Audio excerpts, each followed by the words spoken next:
Good morning dear students. I think कि आप लोग पढ़ के आए होंगे,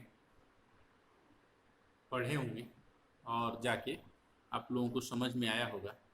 और यहाँ पे आप लोगों के बुक में एक हाइसाइमस का केस दिया गया है। ऑब्वियसली ऐसे केसेस हम लोगों के प्रैक्टिस में भी बराबर मिलते हैं। ठीक है, बराबर मिलते हैं। जैसे मैं अपना फर्स्ट केस इस टाइप का जो मुझको मिला था वो मैं आप लोगों से शेयर कर रहा हूँ। एक पेशेंट हम लोगों के पास आए। It was I think third या फोर्थ BHMS में ही मैं था। ठीक है, हमने केस टेकिंग किया, इतना सुंदर केस टेकिंग किया कि कहने लायक नहीं। और हम लेके सर के पास गए, प्रोफेसर एलएम खान सर के पास गए इस केस को। और उस दिन मैं कॉन्फिडेंट था कि सर इस पेशेंट को लाइकोपोडियम प्रिस्क्राइब करेंगे, क्योंकि मैं मतलब मटेरियल पढ़ा था, जितना भी पढ़ा था अपने को एकदम बोल्ड बोल्ड करेक्टरिस्टिक सिम्टम उसमें उस पेशेंट में दिख रहे थे। तो मैं पेशेंट को लेके गया खान सर के पास। सर ने हमसे पूछा,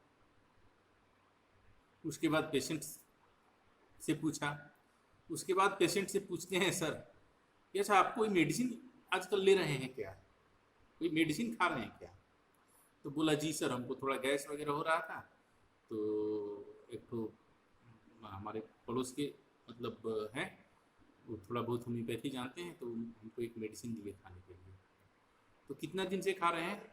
तो हम यही 20-25 दिन से खाए जा रहे हैं। कौन सा मेडिसिन है आपके पास? तो वो निकाला और हम देखे, हम देखे तो शौक रह गए, हम देखे तो शौक रह गए। पता है, वो लाइकोपोडियम 1 ml दिन में 3 बार करके तो 5-5 बूंद खा रहा है 15 दिन से। और जब हम केस टेकिंग किए, तो उसमें लाइकोपोडियम के सिम्टम्स आ रहे हैं, आ रहे हैं, आ रहे हैं। तो इस केस में आपको क्या करना है? इस केस में आपको क्या करना है? अगर आप ध्यान नहीं दीजिएगा, तो आप पेशेंट को फिर लाइकोपोडियम प्रेस्क्राइब कर दीजिएगा। हो सकता है कि आप लाइकोपोडियम की जगह उसका नाम बदल के क्लबमॉस लिख दें, that is different thing. But lycopodium का कैरेक्टरिस्टिक आ रहा है तो हम तो सिम्टम्स मेडिसिन तो लाइकोपोडियम ही देंगे, है ना? सो many times we see in our clinic the cases which are just teaching us material medical. We get 2, 3, 4, 5 characteristic symptoms along with other general symptoms of the medicine. At that moment, we must suspect that whether the patient is taking the medicines. तो ऐसे moment में हम लोगों को patient से एक बार पूछना चाहिए कि डॉक्टर भाई साहब, सर आप कोई ट्रीटमेंट ले रहे हैं क्या, होम्योपैथी या एलोपैथी? ऑब्वियसली बहुत बार ऐसा होता है कि वो बोलेगा कि हाँ सर, हम फलाना डॉक्टर से होम्योपैथिक ट्रीटमेंट ले रहे हैं। तो उस केस में आप जो देख रहे हैं वो सिम्टम पेशेंट का सिम्टम नहीं है, वो प्रूविंग का सिम्टम है। तो ऐसे केसेज में आपको क्या करना होगा?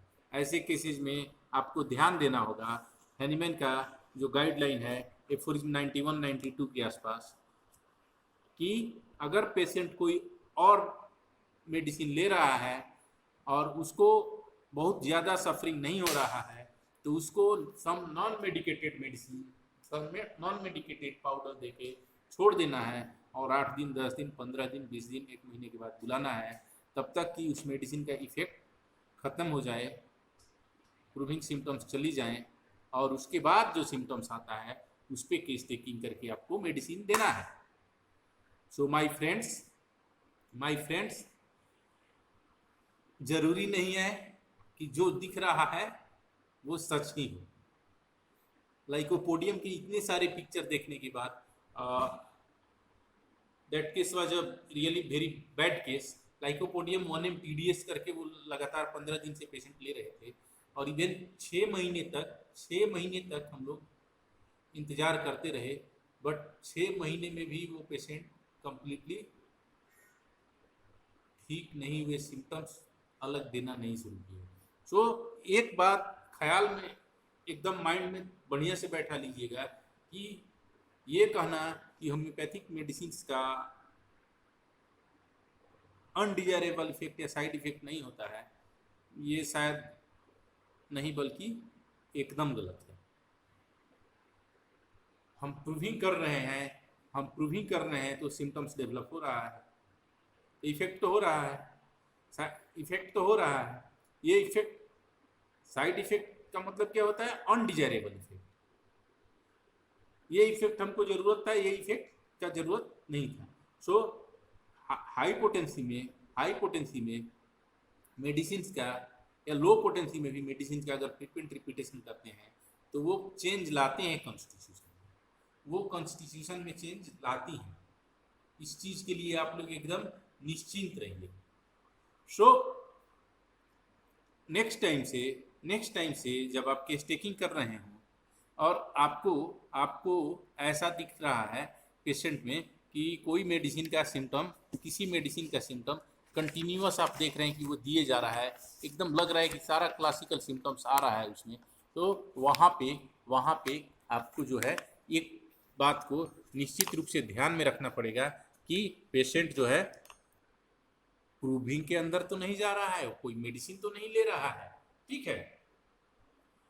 नेक्स्ट चीज इंडिस्पोजिशन के बाद, अगर इंडिस्पोजिशन है, ऑब्वियसली ये भी एक इंडिस्पोजिशन ही कह सकते हैं क्योंकि प्रूविंग हो रहा है, तो वहाँ पे हमको कुछ नहीं करना है, लाइफ स्टाइल का मॉडिफिकेशन करना है। उसके बाद पेशेंट को मेडिसिन देना पड़ेगा। पेशेंट आपके पास मेडिसिन के लिए आया है, प्रवचन सुनने के लिए नहीं आया है, ज्ञान लेने के लिए सिर्फ नहीं आया है, उसको मेडिसिन भी चाहिए। मेडिसिन उसको साइकोलॉजिकल सपोर्ट देता है। वो जो केस जो फर्स्ट डे हम लोग डिस्कस किए थे कि बॉडी एक हो रहा है, तो मैंने बोला जो 2 नंबर वाला मेडिसिन है, जो ऑब्वियसली वो 2 नंबर वाला मेडिसिन प्लेसिबो था, 1-1 घंटा पे 2 डोज लीजिए, थोड़ा घूम फिर के आइए। ठीक है। तो वो जो प्लेसिबो है वो पेशेंट को एक इमोशनल सपोर्ट भी देता है। अदरवाइज कई बार मैं शुरुआती प्रैक्टिस जब मैं कर रहा था, तो वहाँ पे मैं पेशेंट्स को जस्ट अपने चैम्बर में बोल देता था कि भाई आपको कोई दिक्कत नहीं, आपको कोई बीमारी नहीं है, और पता चलता ऑब्वियसली कोई सिम्टम नहीं आता था, कोई इंडिकेशन नहीं आता था। आप ऐसे ऐसे करिए, अपना लाइफ स्टाइल सुधारिए, आपका ठीक हो जाएगा। पता चलता था कि वो फिर दूसरे डॉक्टर के पास चला गया, तीसरे डॉक्टर के पास चला गया। बट उसके बाद मैंने क्या किया कि मैं बोला कि देखिए आपका तो जो है वो मैंने देख लिया, ये मेडिसिन है, मेडिसिन के नाम पे प्लेसिबो दिया, ये खाइए और ये कीजिए, आप अच्छे हो जाइए। ऑब्वियसली वो सारे पेशेंट नेक्स्ट विजिट में आए और बोले कि मैं बहुत अच्छा हूँ और इम्प्रूव हुए। सो आपको पेशेंट को प्लेसिबो देना होगा, और ये प्लेसिबो जो है, इसको एक्चुअली स्टुअर्ट क्लोज बोले हैं, ये मतलब बहुत ही क्या बोलते हैं, $1 मिलियन सीक्रेट, माने बहुत ही गुप्त बात है। ये किसी को बताना नहीं है कि हम प्लेसिबो दे रहे हैं, अपने क्लिनिक में अपने लोग क्या करते हैं, शुरुआत में 1 बोतल में मैं PL रखा करता था। ठीक है। अब जब प्रैक्टिस धीरे धीरे करना शुरू किया तो पेशेंट को कुछ पूछते थे, कुछ पेशेंट तो देखते रहते हैं, सर हर बार आप एक ही दवा देते हैं, उसी बोतल से निकाल के देते हैं। सो यहाँ पे भी ध्यान देना है। कभी आप मैंने जो ध्यान देने वाले हैं बोलेंगे कभी आप पीएल लिख देते हैं, कभी एसएल लिख देते हैं, कभी नीलियन लिख देते हैं, कभी साइक्लाइक लिख देते हैं और वही एक ही बोतल से दवा डालते हैं। तो फिर पेशेंट लोगों से सीखे हम लोग कि जो पीएल है उसकी डिफरेंट फाइल्स में अपने को भर के रखना है और कभी इसमें से कभी उसमें से कभी उसमें से डालना है, सो दैट पेशेंट को एक कॉन्फिडेंस रहे। ये चीज एकदम ध्यान में रखना है। तो बेसिकली प्लेसिबो का मतलब क्या होता है? प्लेसिबो का मतलब क्या होता है? प्लेसिबो अपने लोग फार्मेसी के टाइम में भी पढ़े हैं। प्लेसिबो का मतलब होता है वो लैटिन का एक टर्म है जहां से है आई शैल प्लीज, किसी को खुश करना, ठीक है, किसी को खुश करना। तो होम्योपैथी में भी हम लोग प्लेसिबो देते हैं, इसलिए देते हैं कि पेशेंट को एक कॉन्फिडेंस रहे कि वो मेडिसिन ले रहा है। कई बार जैसे आप लोग अब मैं जो ये लेडीज आती हैं, मोस्टली लेडीज आती हैं जिनको ये गैस एसिडिटी वगैरह का समस्या होता है, तो मैं उनको एक मेडिसिन दे दूंगा, ये 4 गोली हर 3-3 घंटे पे खाना है और मेडिसिन खाने के साथ ही कुछ न कुछ खाना खा लेना है। 1 रोटी खाओ, आधा रोटी खाओ, 2 बिस्किट खाओ, लेकिन खाना है, खाली पेट नहीं रहना है, नहीं तो ये मेडिसिन काम नहीं करेगी। ऑब्वियसली हम पेशेंट को समझा रहे हैं, उसके बाद कह रहे हैं कि इसके साथ ये खाना है। पेशेंट खाना खा रहा है, उससे ठीक हो जाएगा, टाइमली खाना खा रहा है। बट ये जो रूटीन है, ये चीज डेवलप करने के लिए आपको एक मेथड चाहिए। और ध्यान रहे आपका कोई कितना नजदीकी से नजदीकी हो, कोई कितना भी नजदीकी से नजदीकी हो, अपनी वाइफ हो, अपने हस्बैंड हो, अपने बेटा हो, अपनी माँ हो, अपने बाप हो, ये किसी को नहीं बताना है कि आप प्लेसिबो दे रहे हैं। क्यों? क्योंकि ये प्लेसिबो का सारा इफेक्ट जो है ना तभी तक रहेगा जब तक पेशेंट उसको फेथफुली खाएगा, विश्वास पूर्वक उसको लेगा, क्योंकि वो उसके विश्वास को ही मजबूत करने के लिए दिया जा रहा है। और आप अगर उस विश्वास को ही खत्म कर दीजिएगा तो वो नहीं खाएगा, आपको वो लाभ नहीं मिलेगा। इसीलिए स्टुअर्ट क्लूज ने इसको $1 मिलियन से क्रिएट किया है, ठीक है। आई थिंक आप लोग इस चैप्टर को पढ़े होंगे, समझे होंगे। ध्यान देने वाला बात क्या है कि अगर किसी डिजीज में केस टेकिंग कर रहे हैं और वहाँ पे आपको कंप्लीट पिक्चर ऑफ डिजीज नहीं बन रहा है, टोटलिटी ऑफ सिम्टम्स नहीं आ रहा है, और तो इसका सिर्फ 2 कारण हो सकता है। पहला कारण कि वो डिजीज है ही नहीं, मीन्स वो इंडिस्पोजिशन है। और दूसरा कारण वो डिजीज इतना एडवांस हो चुका है कि वो कोई इंडिविजुअलाइजिंग साइन एंड सिम्टम नहीं दे रहा। अगर दूसरे कारण से है तो क्रॉनिक डिजीज के ट्रीटमेंट करने का जो मेथडोलॉजी है, ठीक है, क्रॉनिक डिजीजेज को हैंडल करने का जो मेथडोलॉजी है उसको ध्यान में रखते हुए उस पेशेंट में, उस केस में हम लोग प्रोसीड करेंगे। बट अगर पहला कारण है पेशेंट का फैमिली हिस्ट्री, पेशेंट का पास्ट हिस्ट्री वगैरह सब में कहीं कोई प्रॉब्लम नहीं है, कोई ऐसा सिग्निफिकेंट कॉज नहीं मिल रहा है हिस्ट्री में, पास्ट हिस्ट्री में, तो जस्ट एक लेकिन उसके लाइफ स्टाइल को अगर तलाशिएगा, लाइफ स्टाइल में जाइएगा तो कहीं ना कहीं कोई ना कोई एक छेद मिलेगा ही मिलेगा, और उस छेद को आप भर दीजिएगा, उसको प्लेसिबो दे दीजिएगा, ही विल बी हेल्दी। सो ये जो मतलब प्लेसिबो देने का आर्क है और प्लेसिबो का जो इंडिकेशन है, एज ए होम्योपैथ हम लोगों को जानना बहुत ही जरूरी है।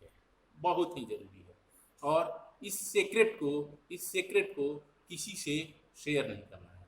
आई थिंक कि आप लोगों को ये चैप्टर, ये दवा देने का अंदाज, और क्यों इसको सेकंड बेस्ट रेमेडी कहते हैं।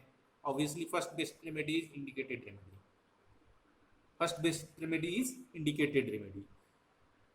चाहे इंडिस्पोजिशन के केस में इंडिकेटेड रेमेडी क्या है, लाइफ स्टाइल मॉडिफिकेशन, जो मेंटेनिंग कॉज है उसको हटाना। और ट्रू या फुल ब्लोन क्रोनिक डिजीज के केस में जो इंडिकेटेड मेडिसिन है वो फर्स्ट बेस्ट रेमेडी है, और always placebo is second best remedy. तो ये आपको समझना पड़ेगा, ये चीज़ आपको समझना पड़ेगा, इस चीज़ का आपको रेस्पेक्ट करना पड़ेगा। आई थिंक आप लोग चैप्टर के थ्रू गए होंगे, एक बार और जाइए, कोई कन्फ्यूजन हो, कोई क्वेश्चन हो तो पूछ लीजिए। Thank you.